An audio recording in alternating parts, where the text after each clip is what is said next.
जो इतिहास लिहिला तो कोणी ऐऱ्या गायल्याने नव्हे, तर महाराष्ट्राचा जो इतिहास लिहिला तो हिरव्या पिवळ्या शालीनं, तलवारीच्या खणखणाटीनं, घोड्याच्या टापानं आणि शाहिराच्या डफानं. आणि हाच इतिहास घडवला तो छत्रपती शिवाजी महाराजांनी.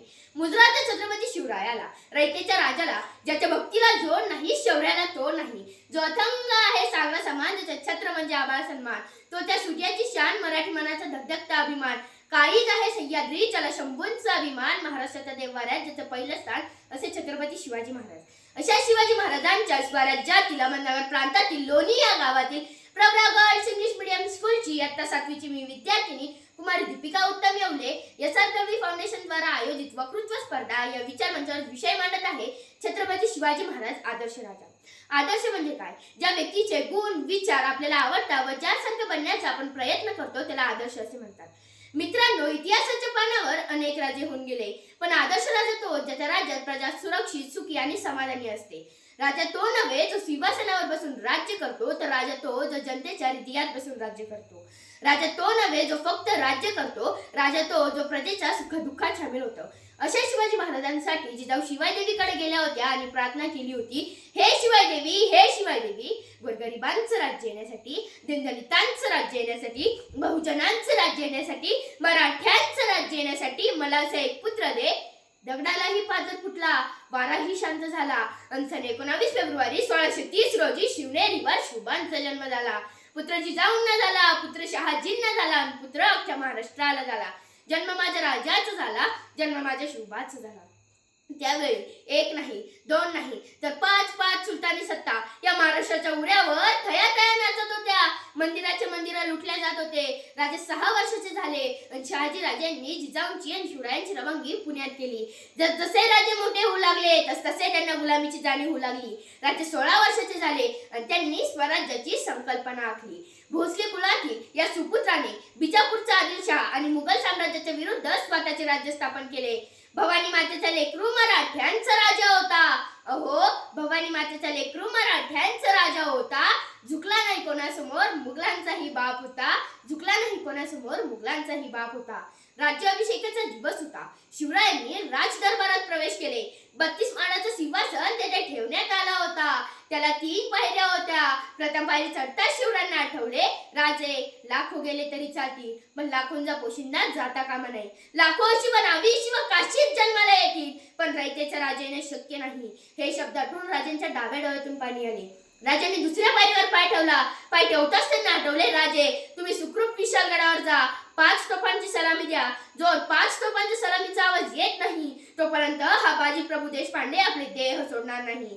हे शब्द आठवून राजांच्या उजव्या डोळ्यातून पाणी आले. राजांनी तिसऱ्या पायरीवर पाय ठेवला. पाय ठेवताच त्यांना आठवले, राजे आधी लगीन कोंडाण्याचं मगच माझ्या रायबाचं. हे शब्द आठवून राजे ढसा रडू लागले.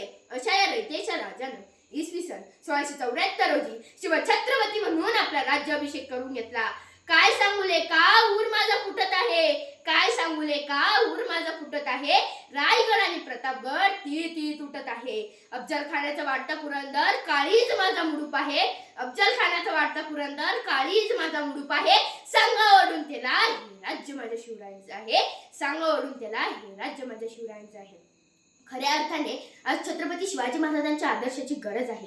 कारण आज हैदराबाद कोपर्डी सारख्या घटना येथे घडू लागल्या आहे. म्हणजे अजूनही लोकांना छत्रपती शिवाजी महाराज समजले नाही. परस्त्री माते समान मानणारा माझा राजा स्त्रियांवर अन्याय अत्याचार करणाऱ्यांचा हात पाय कलम करण्याचा आदेश माझ्या राजाच्या राज्यात होता. शिवरायांनी त्यांच्या दूरदृष्टिकोनातून भारताच्या इतिहासावर सुवर्ण अक्षरांनी इतिहास लिहिला आहे. त्यांच्याबद्दल ऐकलेली प्रत्येक गोष्ट आपल्या मनात ठासून भरलेली आहे. असाच एक प्रसंग मला आठवतो. शिवाजी महाराज कर्नाटकाच्या मोहिमेवरून महाराष्ट्रात परत येत होते. तेथे एक बेलवाडी नावाचं गाव होतं. तेथे एक छोटासा किल्ला होता. मल्लम्मा देसाई नावाची ठाणेदारीण तेथे राहत होती. दादाजींना वाटले जाता जाता हा गड घेऊन जावा, म्हणून त्यांनी थोडं तितकं सैन्य जमा केलं आणि ते मल्लम्मावर चाल करून गेले. पण मल्लम्मा होती जिद्दीची, चिकाटीची. तिने मावळ्यांचा पराभव केला. दादाजींना वाटले एका स्त्रीचा हातून मावळ्यांचा पराभव होणे शक्य नाही, म्हणून त्यांनी अजून सैन्य गोळा केलं. पण आता मात्र मल्लम्माचा पराभव झाला. दादाजींनी ठरवले मल्लम्माला कैद करायचं आणि शिवाजी महाराजांपुढे उभं करायचं. तिला कैद करत असताना ती आत गेली आणि तिच्या तान्ह्या बाळाला घेऊन बाहेर आली. जेव्हा तिला छत्रपती शिवाजी महाराजांपुढे उभं केलं तेव्हा तिला वाटलं, आता जसा प्रत्येक राजा आपल्या गुन्हेगाराला शिक्षा देतो तसा हाही राजा मला शिक्षा देणार, मला आणि माझ्या बाळाला मारून टाकणार. भीती शिवाजी महाराजांपुढे गेली आणि नतमस्तक झाली आणि म्हणाली, राज, मी तुमचे गुन्हेगार आहे राज. जी शिक्षा द्यायची ती मला द्या, पण यात माझ्या बाळाचा काहीही दोष नाही. हे ऐकून शिवाजी महाराजांनी स्मित हास्य केलं. त्यांनी चिटणीसाला इशारा केला. चिटणीस आत गेला, दुधाची वाटी घेऊन बाहेर आला. शिवाजी महाराजांनी मल्लम्मा देसाईच्या बाळाला उचलले आणि मांडीवर घेतले. चमच्याने त्याला दूध पाजले आणि म्हणाले, हा जो आमच्या मांडीवर दिसत आहे ना, तो आमचा भाचा आहे. अहो, म्हणजे तुम्ही आमच्या भगिनी झाला. आणि कोणता भाऊ आपल्या बहिणीचं राज्य बडकावून घेतो? अहो दादाजी, बहिणीचं राज्य घ्यायचं नसतं तर बहिणीला राज्य द्यायचं असतं. असं त्याही काळात माझ्या राजानं त्या मल्लम्मा देसाईचं राज्य तिला परत केलं व साडी चोळी देऊन तिला सुखरूपपणे घरी पोच केलं. म्हणून म्हणतात, जे छत्रपती शिवाजी महाराजांनी केलं ते या जगाने कधीच केलं नाही, आणि जे या जगाने केलं ते छत्रपती शिवाजी महाराजांनी कधीच केलं नाही. म्हणून या जगाला छत्रपती शिवाजी महाराजांपुढे झुकावं लागलं. हिरकणी असो किंवा शत्रूंच्या स्त्रिया, लढाई जिंकूनही शिवाजी महाराजांनी त्यांना आया बहिणींसारखी वागणूक दिली. त्यांना मानसन्मानाने घरी पोहोच केले. शिवाजी महाराजांच्या राज्यात स्त्रियांना 50% आरक्षण नव्हते, पण 100% संरक्षण होते. सूरज की तो बात छोड़ो, चमकना उसका काम है. सूरज की तो बात छोड़ो, चमकना उसका काम है.